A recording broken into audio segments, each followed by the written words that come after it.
الفاتحة.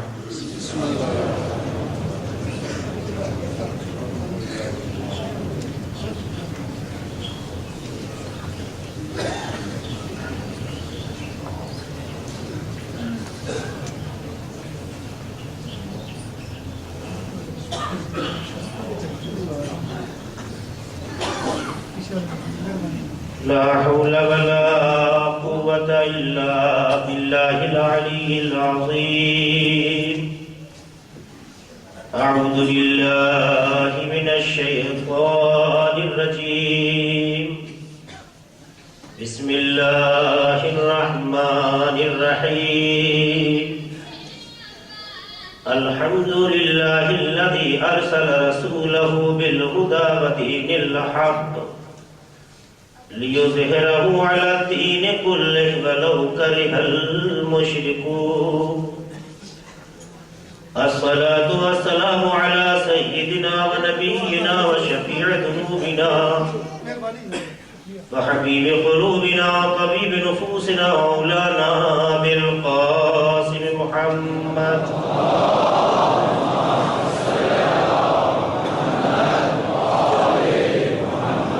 وعلى أهل بيت الطيبين الطاهرين المعصومين المظلومين الذين أذهب الله عنهم الرجس وطهرهم تطهيرا.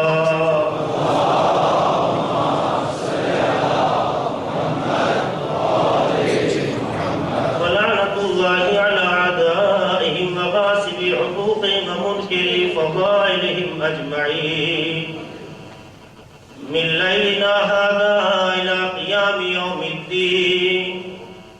أما بعد فقد قال الله سبحانه تبارك وتعالى في كتابه المبين وهو أصدق القائلين والصادقين وقوله الحق.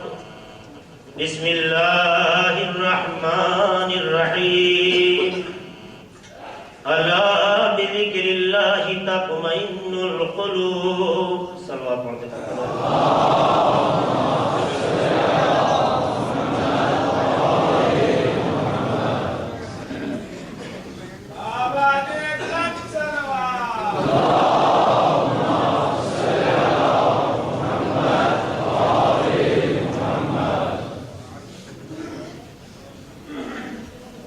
پروردگار عالم نے قرآن مجید کے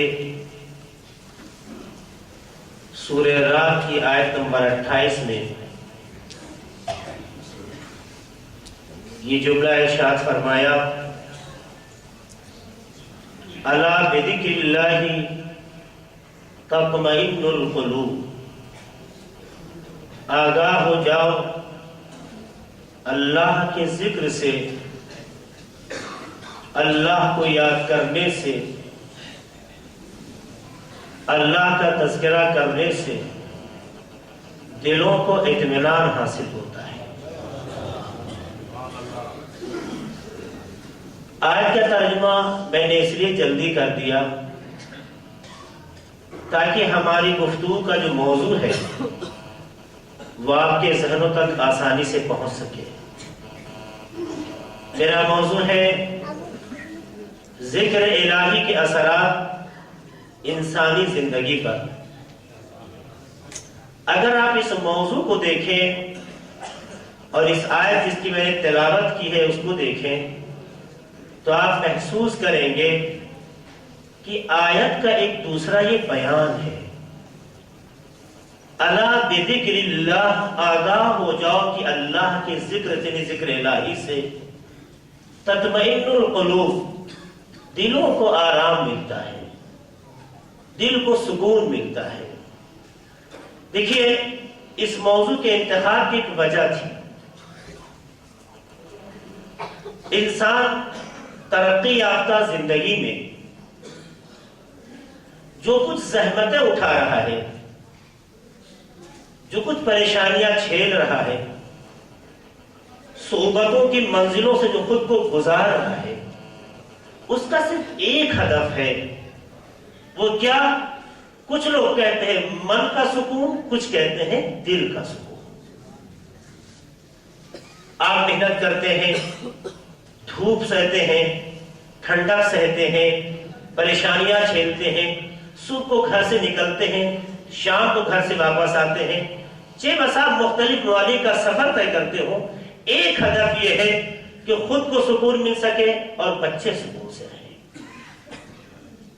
لیکن ہم یہ دیکھتے ہیں کہ دنیا میں جو سکون کا تصور ہے اور جن راستوں سے سکون کو پانے کا ارادہ کیا جاتا ہے وہ کوئی اور سکون ہے، اور جسے واقعی سکون کہتے ہیں وہ کوئی اور ہے۔ دنیا میں جو انسان اپنے سکون کے بارے میں گفتگو کرتا ہے، اگر غور کرے تو اس کا نتیجہ دل کا سکون نہیں ہے، نفس کا سکون ہے۔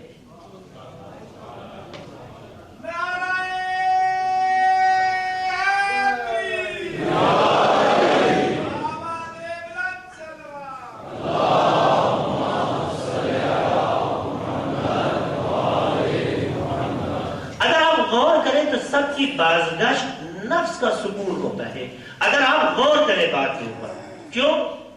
دولت کمانے سے پیٹ بھرتا ہے، گھر اچھا بن جاتا ہے، اسباب زندگی فراہم ہو جاتے ہیں، اس سے دل کو سکون نہیں ملتا ہے، نفس کو سکون ملتا ہے۔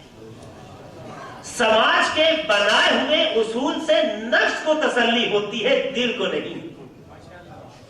دل کو اگر تسلی دینا ہے، دل کو اگر اطمینان دینا ہے تو کسی اور راستے سے دینا ہوگا۔ دیکھیے دولت آتی ہے لیکن سکون دیتے میں ختم بھی ہوتی ہے۔ جو چیز ختم ہو جائے وہ خدا کا معیار نہیں بن سکتی۔ جس چیز میں دوام و بقا نہ ہو وہ معیار الہی نہیں ہو سکتی۔ پروردگار عالم جس چیز کو سکون کا ذریعہ بناتا ہے اس کا اصل معیار یہ ہے کہ جتنا کرتے جاؤ کہ اصل بھی باقی رہے گا، فائدہ بھی ملتا رہے گا۔ اس لیے دولت آپ کماتے ہیں، اچھا کپڑا پہنتے ہیں، ایک دن فرسودہ ہو جاتا ہے۔ اچھا مکان بناتے ہیں، ایک دن یہ مکان کمزور پڑ جاتا ہے۔ اچھی گاڑی لاتے ہیں لیکن ایک دن وہ گاڑی جواب دے جاتی ہے۔ نتیجہ یہ ہوا کہ جتنی چیزیں، جتنے بھی اسباب آپ نے دولت کے ذریعے فراہم کیے تھے اس سے وقتی سکون تو مل گیا تھا، واقعی نہیں ملا۔ اگر واقعی سکون ملتا تو حقیقت بھی باقی رہتی، سکون بھی رہ جاتا۔ اس لیے پروردگار عالم نے ایک ایسا نسخہ دیا جو بالکل نایاب ہے کہ الا بذکر اللہ، کائنات میں ایک ایسی چیز تمہیں ہم نسخے کے طور پہ دیتے ہیں کہ ہر کوئی انسان اسے اپنا سکتا ہے۔ دولت ہر کوئی نہیں پاتا ہے مگر معیار خدا جس کے ظرف میں صلاحیت ہو اسے پا لیا کرتا ہے۔ معیار خدا کے لیے نہ امیر معیار ہے، نہ غریب معیار ہے، نہ گورا معیار ہے، نہ کالا معیار ہے۔ اس نے انسان کو تو مختلف شکلوں میں اس لیے رکھا تھا تاکہ اپنے صنعت کا مظاہرہ کر سکے، اپنی صنعیت کا مظاہرہ کر سکے کہ انسان کی کم ظرفی ہے۔ کسی کو گورا دیکھنا پسند کیا کسی اور رنگ میں، کسی کو کالا دیکھا تو کمنٹ پاس کر دیا، کسی کو پستہ کر دیکھا تو مسکرا دیا۔ یہ پلٹ کے نہ سوچا کہ کالا اور گورا ہونے میں اس انسان کا کوئی دخل نہیں ہے۔ پستہ قد ہونا یا لمبا قد ہونا یہ انسان کے اختیار کی چیز نہیں تھی۔ اس نے تو سورہ حجرات میں واضح لفظوں میں کہہ دیا تھا، اِنَّا خَلَقْنَاكُمْ مِنْ ذَكَرٍ وَأُنْثَىٰ وَجَعَلْنَاكُمْ شُعُوبًا وَقَبَائِلَ لِتَعَارَفُوا۔ ہم نے تمہیں مختلف قبائل و صورت و شکلوں میں اس لیے رکھا تاکہ ایک دوسرے کو پہچان سکو، تاکہ اس کی قدرت کا احساس کر سکو۔ 7 ارب کے قریب انسان کی تعداد ہو رہی ہے مگر اس کی صنعت کا مظاہرہ دیکھو۔ 7 ارب انسان کی تعداد، ایک انگوٹھا ہے ہی کتنا بڑا، اس میں ایک پور کی حقیقت کتنی ہے، مگر اتنا اس نے اسی ایک پور میں صنعت کا مظاہرہ کیا کہ کسی کا فنگر پرنٹ کسی دوسرے سے ملتا نہیں.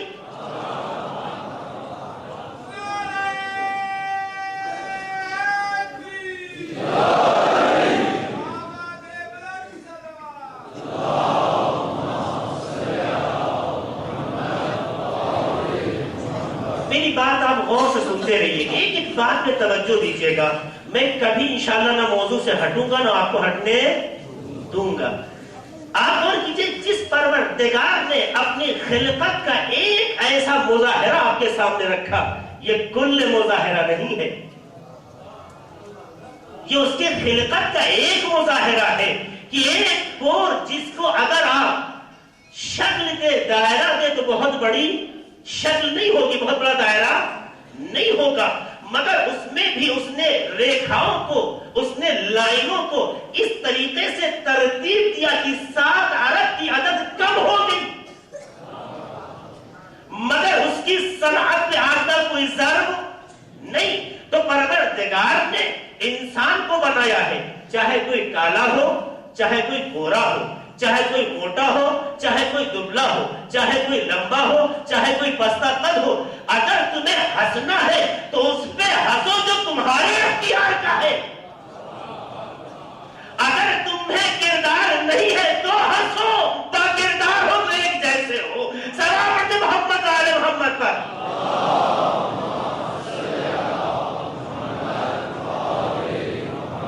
تو پروردگار عالم ایک ایسا نسخہ دیتا ہے کہ جس میں سب لوگ شامل ہو سکیں. بس اس کے لیے آمادگی کی ضرورت ہے, اس کے لیے صلاحیت کی ضرورت ہے, اس کے لیے ظرف کی ضرورت ہے. تو اللہ نے کہا کہ دیکھو, دنیا میں ہر انسان کوشش کر رہا ہے اور انسان اپنی ضرورتوں کو پوری کر رہا ہے, لیکن اس ضرورت سے جس چیز کو سکون ملتا ہے وہ دل نہیں ہے, نفس ہے. اس لیے دولت کمانے والوں کو سکون نہیں ہوتا. اگر انہیں گاڑی مل کے ایک بظاہر ظاہری سکون مل جاتا ہے, اچھا مکان ہو کر ایک ظاہری سکون مل جاتا ہے, تو آپ دیکھیے کہ وہ اس فکر میں رہتے ہیں کہیں میرے بچے کے ڈیڈ نہ ہو جائے, کہیں مجھ پہ اٹیک نہ ہو جائے, کہیں دولت لوٹ نہ جائے. ہزاروں اگر ان کی حفاظت نہ کرے تو ان کی زندگی تلخ ہو جاتی ہے. یعنی آزادی جو سماج کی ہے وہ بھی چھن جاتی ہے اگر معیار دنیا کا ہو. لیکن اگر معیار الہی ہو تو انسان کہیں بھی چلا جائے اور کہیں بھی گزر جائے, اس کے دل کو سکون ملتا رہے گا. تو اللہ نے کہا ہم ایک ایسا نسخہ تمہیں دے رہے ہیں کہ جو ہمیشہ اپنے ساتھ رکھ سکتے ہو. سوتے رہو گے تب بھی کر سکتے ہو, جگتے رہو گے تب بھی کر سکتے ہو, بیٹھے رہو گے تب بھی کر سکتے ہو, کھڑے رہو گے تب بھی کر سکتے ہو, کسی سے بہرے گفتگو ہو تب بھی قائم رہ سکتے ہو. اس کا نام ہے ذکر الہی, اور ذکر الہی سے دل کو سکون ملتا ہے. جس انسان کے دل کو سکون مل جاتا ہے وہ ہر مصیبت کو اپنی جان میں خرید لیتا ہے, مگر اپنے ارادے سے پیچھے نہیں ہٹتا ہے. یہ مجلسوں کا انعقاد پاکستان کی سرزمین پر تمام مشکلات کے باوجود اس بات کا اعلان ہے کہ جو چیز دل کو سکون دیتی ہے وہ یہی ذکر الہی ہے.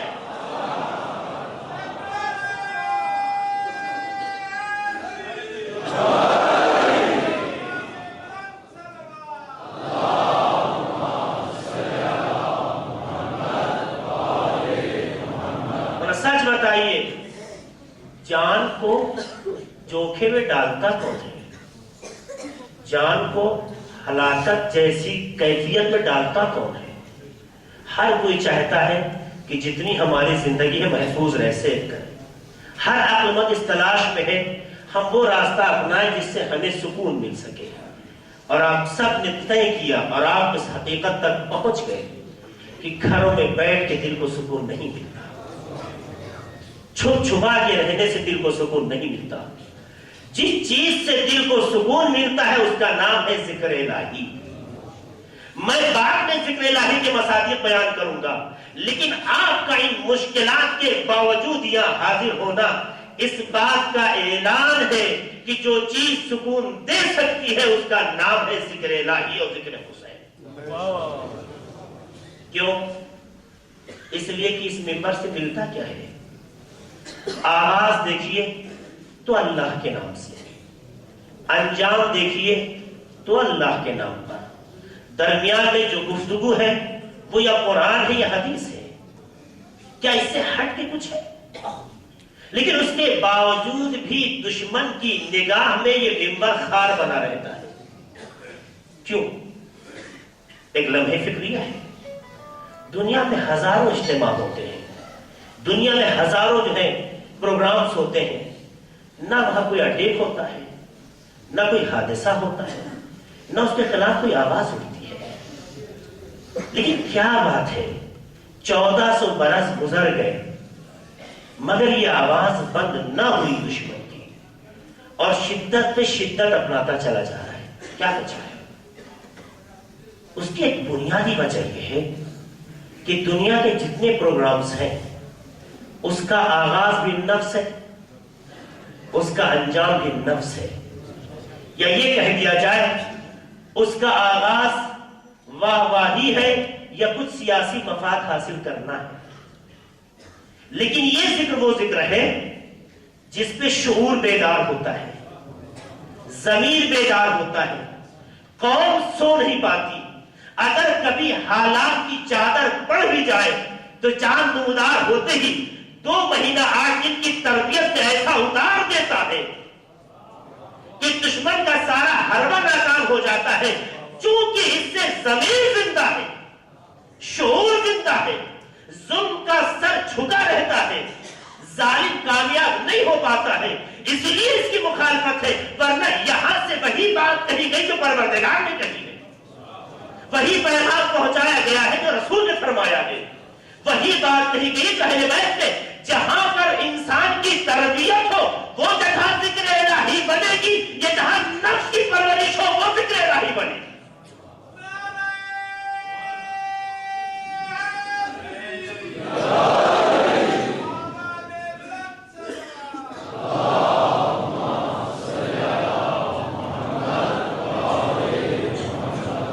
اگر میری بات واضح ہو گئی تو اب یہ بات بہت آسانی سے آپ سمجھ جائے گی۔ آپ جہاں پر ہیں، آپ لکھ کر رہے ہیں، یہ اس بات کی علامت ہے کہ یہ ذکر الہی ہے، اور اگر ذکر الہی ہے تو اس کا لازمہ اثر یہ ہے کہ دل کو سکون ملے گا، اور جب دل کو سکون ملنے لگتا ہے تو انسان جس سکون کی تلاش میں تھا جب وہ مل گیا تو اب راہ خدا میں کچھ بھی دینے کو تیار ہو جاتا ہے۔ شاید آپ کا ذہن مسائل کی طرف چلا گیا، لیکن ابھی مسائل کی طرف نہیں جا رہا ہوں۔ انسان کے جب دل کو سکون مل جاتا ہے تو اب جو کرتا ہے وہی کرتا ہے جو اس کا ارادہ ہوتا ہے۔ نفس کے سکون پہ نفس جیسی بات کرتا ہے، دل کے سکون پہ دل جیسی بات کرتا ہے۔ اور پروردگار عالم نے جس چیز کے لیے یہ کہا ہے کہ اس کے ذریعے سے سکون ملے گا اس کا نام ہے ذکر۔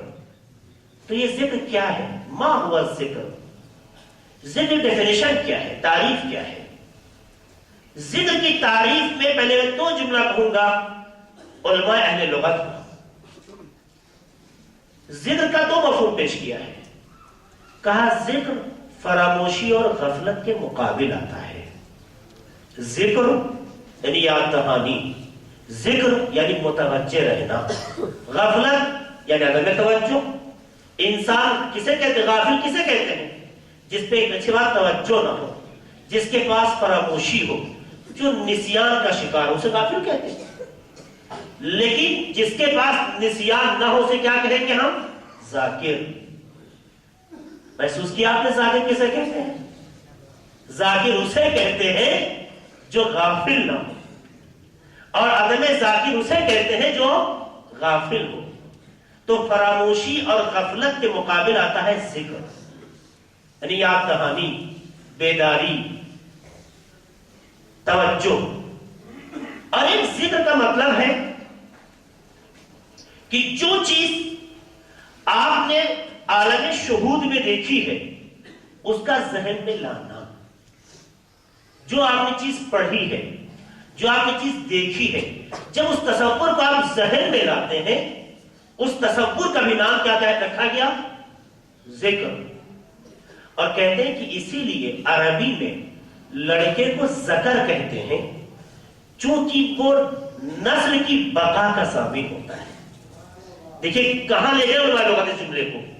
میں ایک چیز کو آپ کے سامنے، چونکہ بہرحال علم اسلام آباد کا مجمع ہے، اس لیے وہ بات کہنا چاہتا ہوں جس سے آپ کے لیے مکمل طریقے سے اس لفظ کا مفہوم روشن ہو جائے. کہا لڑکے کو عربی میں وَلِلذَّكَرِ مِثْلُ حَظِّ الْأُنثَيَيْنِ، کہا نا ذکر. لڑکے کو لڑکا اس لیے کہتے ہیں چونکہ وہ نسل کی بقا کا ذریعہ ہوتا ہے اور ضامن ہوتا ہے. یعنی ذاکر اسے کہتے ہیں جو کسی چیز کی بقا کا ضامن بن جائے. ذکر اسے کہتے ہیں جو کسی چیز کے دائمی ہونے کا ذریعہ بن سکے. غور کیا آپ نے؟ ذکر یعنی کسی چیز کے دوام اور بقا کا ذریعہ. ذکر یعنی عدم غفلت، عدم فراموشی. اب آپ نے محسوس کیا الا بذکر اللہ تطمئن القلوب، آگاہ ہو جاؤ کہ اللہ کے ذکر سے دلوں کو اطمینان اور سکون ملتا ہے. اللہ کے ذکر سے یعنی کیا مطلب؟ غفلت نہ ہونے سے سکون ملتا ہے، فراموشی نہ ہونے سے سکون ملتا ہے. جو اس چیز سے سکون ملتا ہے جس میں دوام ہو. اب آپ کو وہ بات یاد آئی کہ میں نے شروع میں کہی تھی، مال سے نفس کو سکون ملتا ہے، دل کو نہیں. چونکہ مال میں دوام نہیں ہوتا. ہاں وہ مال اگر راہ خدا میں خرچ ہو جائے تو اس کا اثر دائمی ہوتا ہے.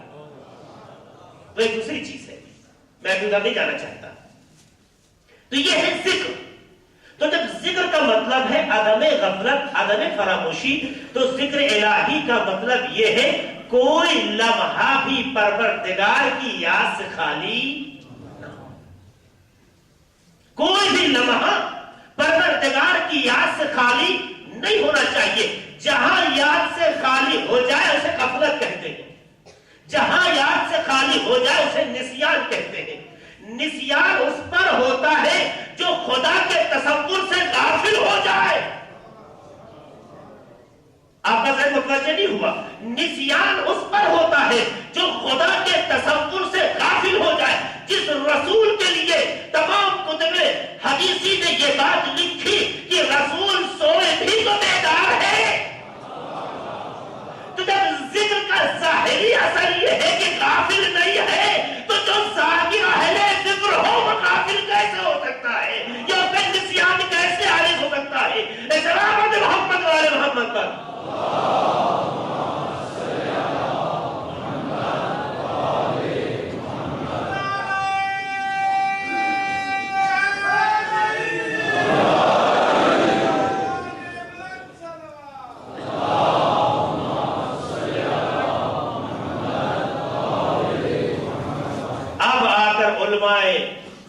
علم اخلاق نے لفظ ذکر کی یوں تعریف کی. یہ تو علماء لغت تھے. علماء اہل اخلاق یہ کہتے ہیں کہ ذکر کا مطلب یہ ہے کہ دل کا ہر لمحہ خدا کی طرف متوجہ ہونا. ذکر کا مطلب دل کا، نفس کا نہیں کہا، دل کا ہر لمحے خدا کی طرف متوجہ ہونا. کیوں بھائی؟ اس لیے کہ دل ہی کا مسئلہ سب سے بڑا مسئلہ ہے. القلب حرم اللہ فلا تسکن فی حرم اللہ غیر اللہ. سنا ہوگا آپ نے نا؟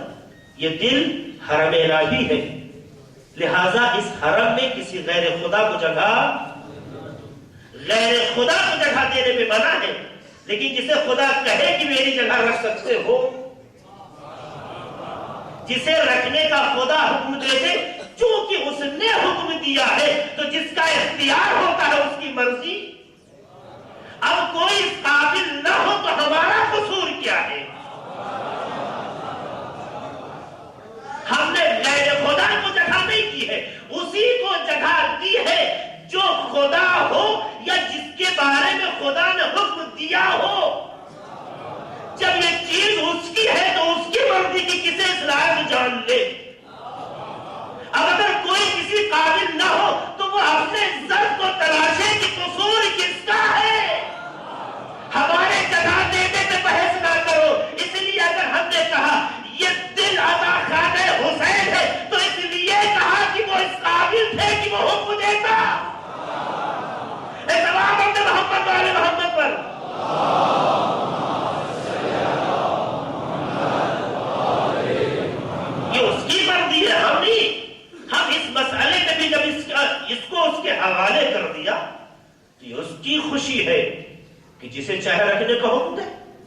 الا من اذن له الرحمن، یہ اس کا اختیار ہے، ہمارا اور آپ کا اختیار نہیں ہے۔ اب ہم سے نہ پوچھو کہ فلاں کو کیوں، فلاں کو کیوں، یہ دیکھو کہ فلاں کی صلاحیت تھی یا نہیں تھی۔ ہمارے ہاں نام سے بحث نہیں ہوتی ہے، نام سے وہ بحث کرتے ہیں جن کے نفس کو سکون چاہیے، لیکن جو دل کا سکون تلاش کرتے ہیں وہ کردار و عمل کی بات کرتے ہیں۔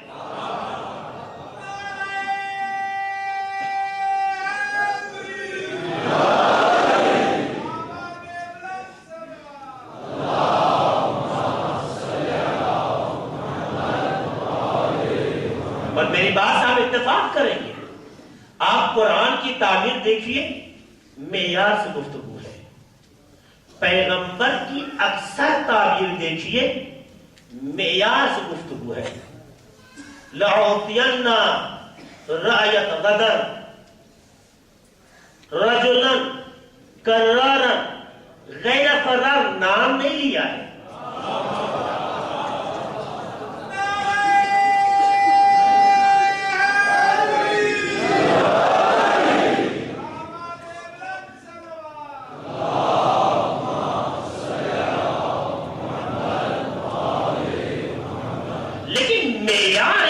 پختہ ہوتا ہے کہ کسی کو آپ چاہ کے رکھنا چاہیں تو نہیں رکھ سکتے، وہی اس پر فٹ آئے گا جس میں وہ امتیاز باقی ہو۔ اب یہ اپنی اپنی قسمت ہے کہ کون کس قابل بن جائے، ہمیں اس سے بحث نہیں ہے، ہم معیار سے گفتگو کرتے ہیں، ورنہ ہم ہمیشہ یہ بات کہتے ہیں قرآن کی آیتیں معیار کی بات کرتی ہے، جو اس معیار پہ آئے۔ مگر تاریخ میں جب علی کے سوا کوئی معیار نہ ملا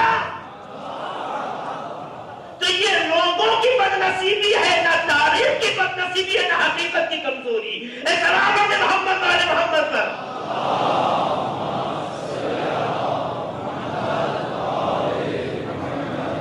تو دل کو متوجہ کرنا اللہ کی جانب، اور اس احساس کے ساتھ دیکھیے ذکر الہی کا مطلب کیا ہے، دل کا متوجہ کرنا اللہ کی جانب، اس احساس کے ساتھ کہ یہ کائنات ہر آن اس کے سامنے ہے اور ہم اس کے سامنے اپنے اعمال کو انجام دے رہے ہیں۔ دیکھیے اگر انسان میں ذرا بھی غیرت ہوتی ہے، ذرا بھی شرافت ہوتی ہے، ذرا بھی کردار ہوتا ہے، یا لفظوں کو سمیٹ کے کہہ دوں ذرا بھی تربیت ہوتی ہے، ذرا بھی تربیت ہوتی ہے، تو کوشش کرتا ہے اپنے بزرگ کے سامنے کوئی ایسا عمل انجام نہ دے جو خلاف ادب ہو، جو خلاف مروت ہو۔ اسی لیے اگر کوئی تربیت شدہ بچہ بھی خدا نہ خواستہ کبھی شیطان کے وسوسے کا شکار بھی ہو جائے تو کوشش کرتا ہے غلطی کرے، جرم کرے، لفظش کو انجام دے تو ایسی جگہ جہاں کوئی اپنا بزرگ نہ دیکھ رہا ہو، لیکن اس کی چونکہ معرفت ابھی یہیں تک تھی اس لیے اس نے اپنے بزرگ کا خیال کیا، لیکن اس کی معرفت اپنے بزرگ کے بزرگ پہ ہوتی،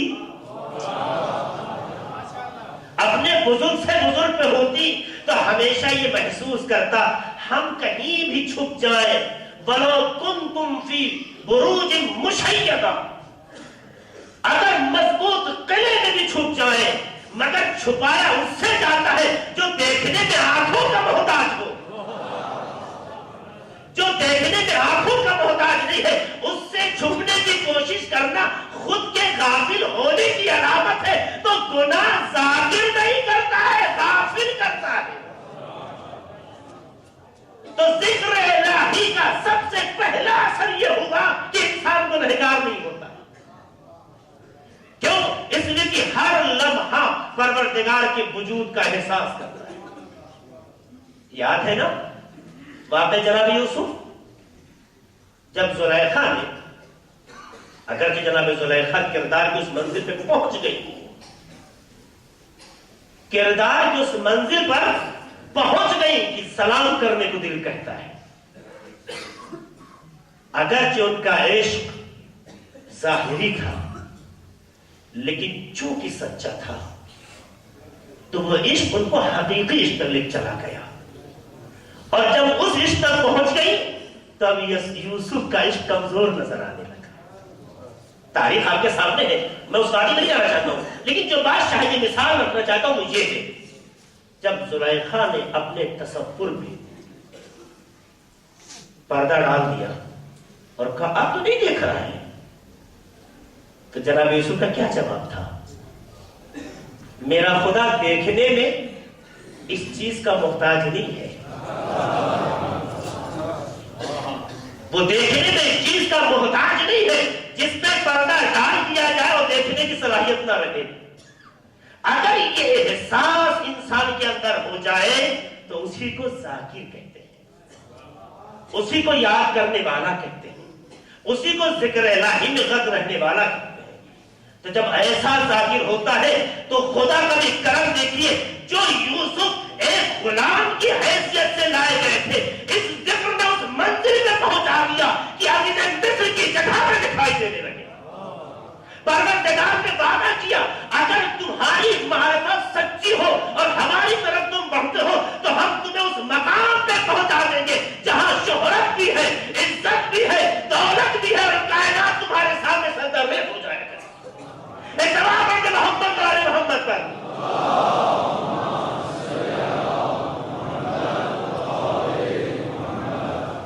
اس لیے جب بات حقیقت ذکر کی آئی تو رسول خدا صلی اللہ علیہ وآلہ وسلم نے فرمایا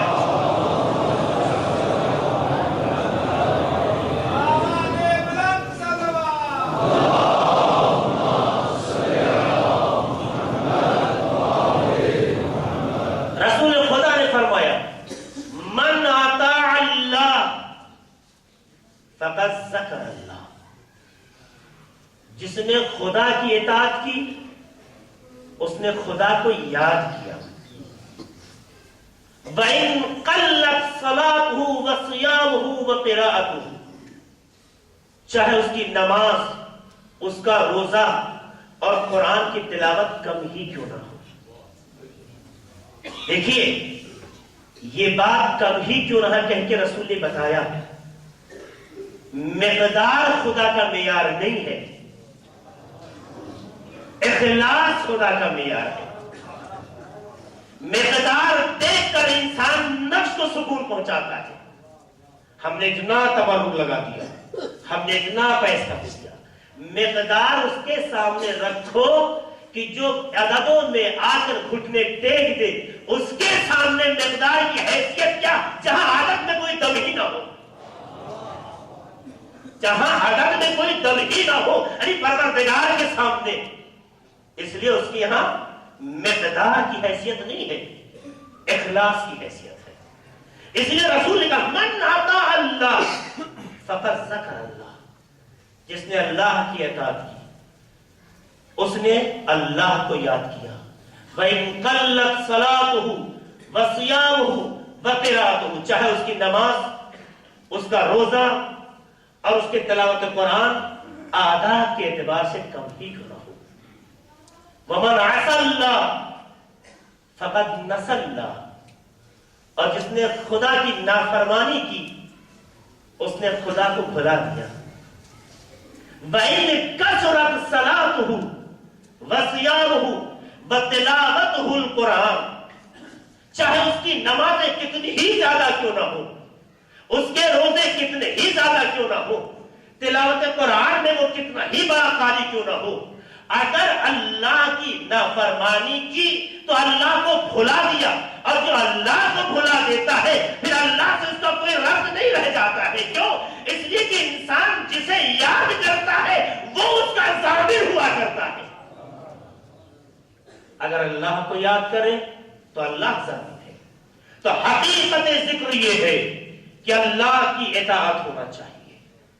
جبھی یہ نہیں کہا گیا کہ ذکر کا مطلب نماز ہے، ذکر کا مطلب صرف روزہ ہے، ذکر کا مطلب صرف تلاوت ہے، ذکر کا مطلب صرف حج ہے۔ کیوں؟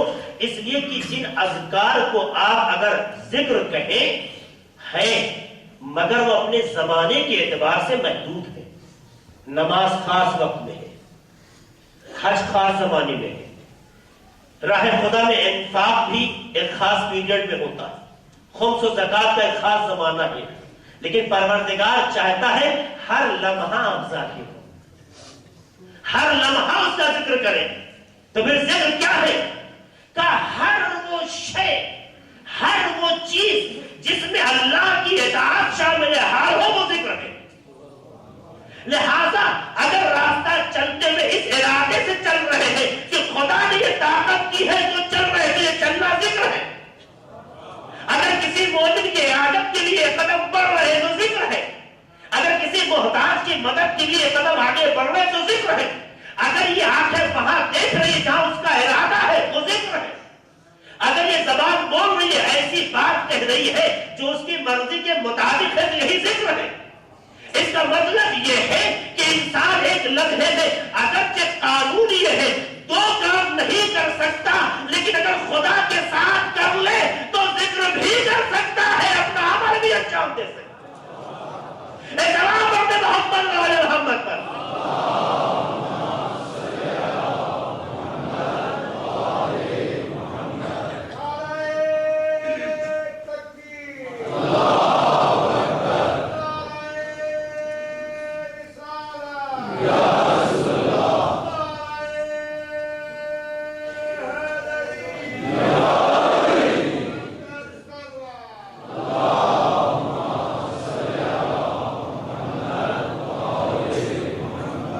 میری بات آپ کے اگر ذہنوں تک یہاں پر پہنچ چکی ہے تو اب آپ دیکھیے جو میں کہنا چاہتا ہوں، ذکر کو کسی عمل میں ہم محدود نہیں کر سکتے۔ اگر ایک بزرگ کی طرف بھی عاطفت کی نگاہ سے دیکھیں تو ذکر ہے، اگر ایک بزرگ کا احترام کریں تو یہی ذکر ہے، ماں باپ کو تکلیف نہ ہونے دیں تو یہی ذکر ہے، ہمسائے کو اذیت نہ ہونے دیں تو یہی ذکر ہے۔ کیونکہ ذکر کو کسی عمل میں محدود نہیں کر سکتے۔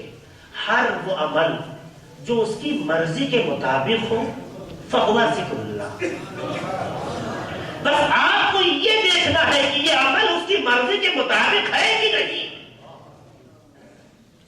آپ اس کی مرضی کو سمجھ کے انجام دیں۔ ذکر بنانا تو اس کا کام تھا، لیکن اس کا دوسرا اثر جو ہے وہ جو آپ پر ہونا وہ یہ کہ دل کو سکون ملتا ہے۔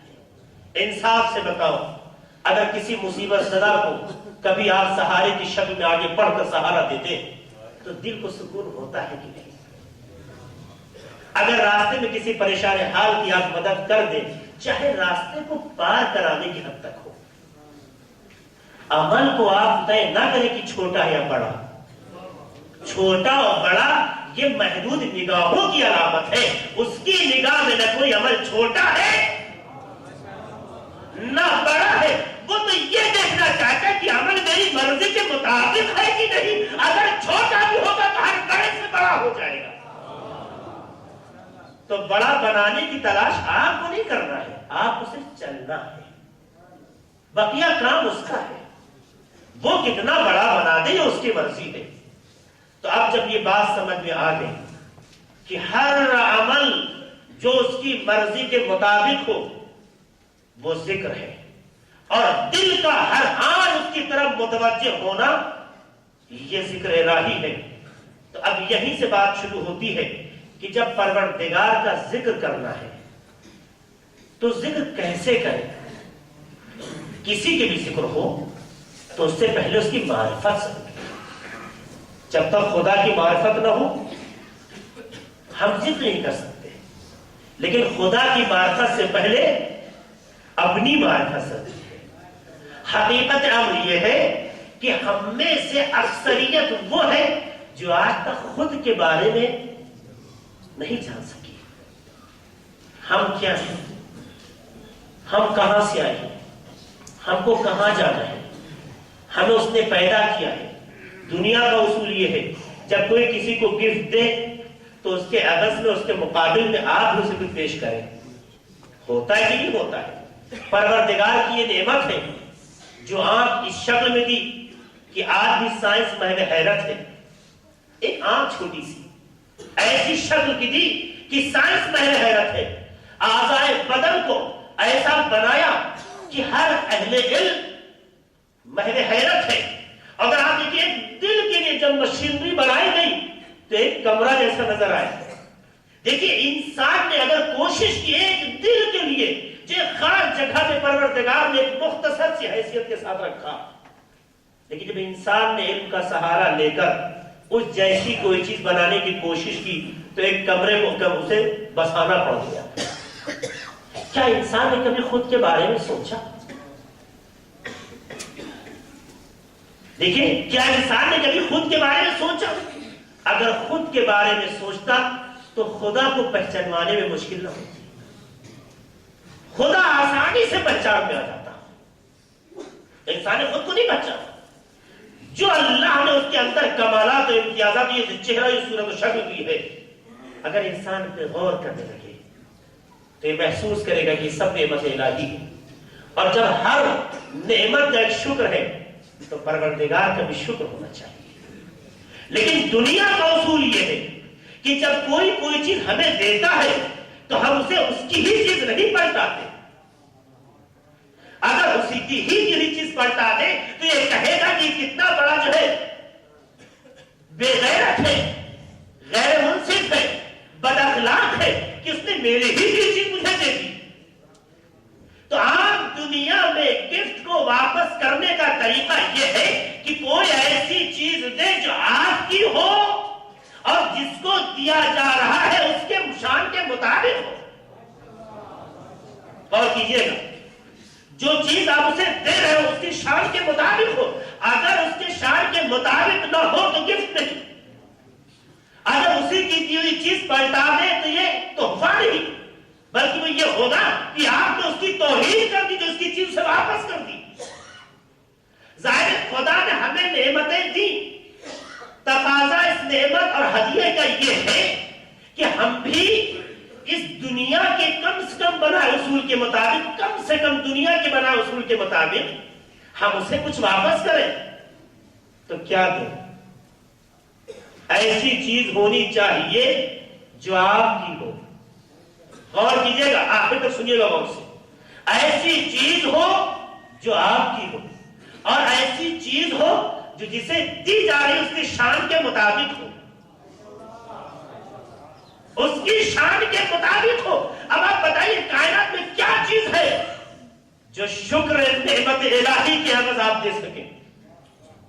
اسی لیے جب ایک شاکر نے، شکر کرنے والے نے چاہا کہ شکر منعم ادا کیا جائے، نعمت دینے والے کا شکریہ ادا کیا جائے، تو جب ہاتھ کو اٹھایا تو فوراً احساس ہوا کہ یہ نعمت تو اسی کے عطا کردہ ہے. جب زبان اللہ کی طرف متوجہ ہوا تو اس کے دل نے آواز دی کہ یہ بھی ہدیہ اسی کا ہے. اپنے اعضائے بدن پہ غور کرتا گیا اور دیکھا کہ جو کچھ میرے پاس ہے وہ میرا کیا ہے، سب تو اسی کا ہے.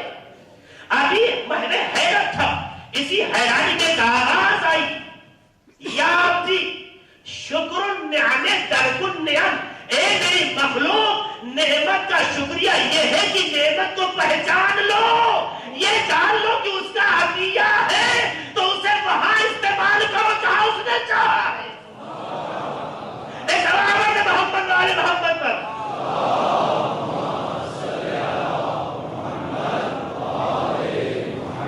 یہ دیکھیے، اس نے مسئلے کو اتنے آسانی سے حل کر دیا. تو جب یہ ساری نعمتیں اسی کی ہیں، یہ ساری چیزیں اسی کی ہیں، تو یہاں ایک لمحہ فکریہ میں کہنا چاہوں گا ذکر کے عنوان سے. دنیا میں امانت کا تصور کیا ہے؟ اسلام نے بھی جو تصور دیا ہے، جو دنیا میں تصور ہے کیا ہے؟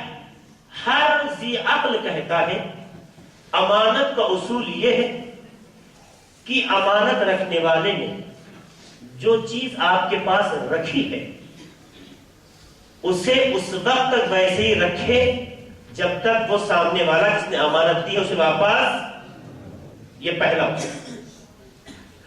دوسرا اصول یہ ہے کہ اگر امانت میں آپ تصرف کرنا چاہتے ہیں، امانت کو اگر آپ استعمال کرنا چاہتے ہیں، تو امانت داری کا اصول یہ ہے کہ جس کی امانت ہے اس کی مرضی کے مطابق ہو. ہمارا اصول ہے نہیں ہے. اس بات کو آپ فالو کرتے کہ نہیں، قبول کرتے کہ نہیں؟ ہر انسان مانتا ہے کہ امانت کا اصول یہ ہے جس نے امانت دی ہے اس تک اس امانت کو ویسے پہنچایا جائے جیسے اس نے دی ہے، اور اگر اس میں تصرف کیا جائے تو ویسے ہی تصرف ہو جو اس کی مرضی کے مطابق ہو۔ آپ اپنی مرضی سے تصرف نہیں کر سکتے، اگر اپنی مرضی کا استعمال کر دیا تو اسی کا دوسرا نام خیانت ہے۔ مانتے ہیں تو پروردگار کے ہم امانت ہے یا نہیں؟ اولاد اللہ کی امانت ہے، یہ اعضاء بدن اس کی امانت ہے۔ اس نے جب پیدا کیا تو آنکھ معصوم تھی، اس نے جب پیدا کیا تو کان معصوم تھے، اس نے جب پیدا کیا زبان معصوم تھی، اس نے جب خلقت عطا کی تو اعضاء بدن معصوم تھے۔ اسی لیے کائنات میں کوئی بھی انسان چاہے مسلمان ہو یا نہ ہو، آپ دیکھیے چھوٹے بچے کو کیا کہتا ہے؟ معصوم، بے گناہ، یہ اس کی امانت ہے، ہر چیز معصوم ہے۔ اب اسے اگر واپس کرے تو تقاضۂ امانت یہ ہے یا ایسے ہی واپس کرے، یا جس طرح سے وہ چاہتا ہے ویسے استعمال کرے۔ اگر اس کی مرضی کے خلاف چلا جائے تو اسی کا دوسرا نام خیانت ہے۔ اب ہماری ماں اور بہنیں بھی غور کریں اور آپ بھی غور کریں، اپنے چہرے کو اسلام کے آئینے کے سامنے رکھیے، اپنی زندگی کو اسلام کے قالین میں رکھ کے دیکھیے آیا معیار اسلام پر ہے کہ نہیں۔ اگر اس معیار میں ہے تو امانت کا صحیح استعمال ہوا، ورنہ ہمیں خیانت کر رہے ہیں۔ اور اطاعت کا مطلب یہ ہے کہ اللہ کو بھلایا نہ جائے، ہر لمحے اس کا خیال رکھا جائے، اس نے ہر چیز تمام اعتبار سے کامل، کیونکہ وہ جیسا ہے ویسے ہی مظہر عطا کرتا ہے۔ وہ جیسا ہے، بھئی انسان جیسا ہوتا ہے ویسے ہی کمالات پیش کرتا ہے۔ پروردگار جیسا ہے ویسے ہی اس نے اپنی مخلوق رکھی ہے، اس لیے آپ کو پیدا کر کے اس نے اپنے کو احسن الخالقین کہا۔ دیکھا کہ ہماری خلقتوں میں یہ موجود ایک ایسا موجود ہے کہ جس میں فخر کیا جانا چاہیے، بس یہ اپنا اپنا نصیب ہے کہ کچھ نے اسی تربیت اور اسی معیار کو اتنا پاک و پاکیزہ رکھا، اتنا طیب و طاہر رکھا کہ امانت کا معیار اس کے گھر میں نظر آیا۔ ایسے افراد اس کائنات میں ہیں کہ امانت کے معیار کو باقی رکھا اور ذرہ برابر خیانت نہیں ہونے دی۔ اگر تو نے معصوم بنایا ہے تو تیری خلقت کا اثر یہ ہے کہ ہم اپنی زبان کو غیر معصوم نہیں ہونے دیں گے، اپنی آنکھ کو غیر معصوم نہیں ہونے دیں گے، اپنے دل کو غیر معصوم نہیں ہونے دیں گے، بلکہ کائنات پڑھ کے کہے گی اب یہ آنکھ اس کی نہیں ہے، عین اللہ ہے، اب یہ لب اس کے۔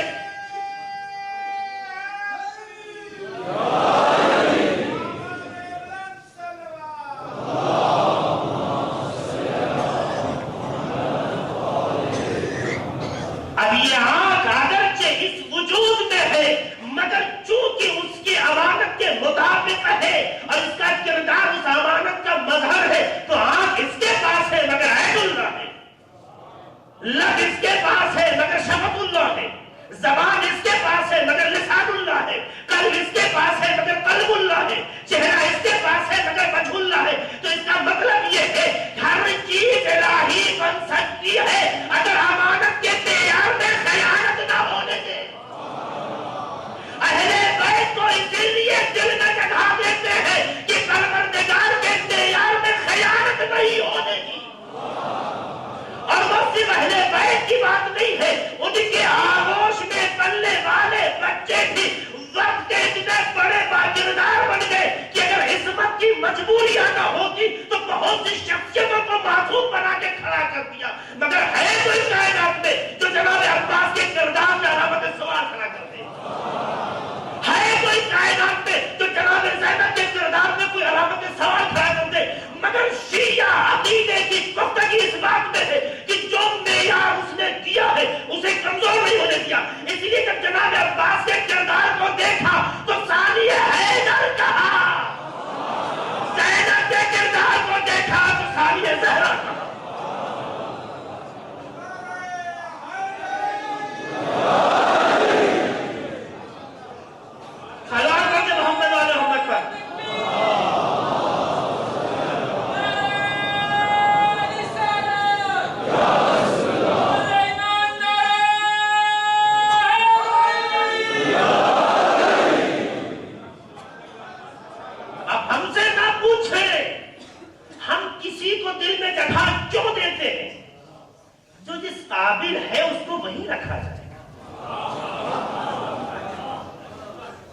سے نہ پوچھو، انہوں نے اس کے معیار کو باقی رکھا۔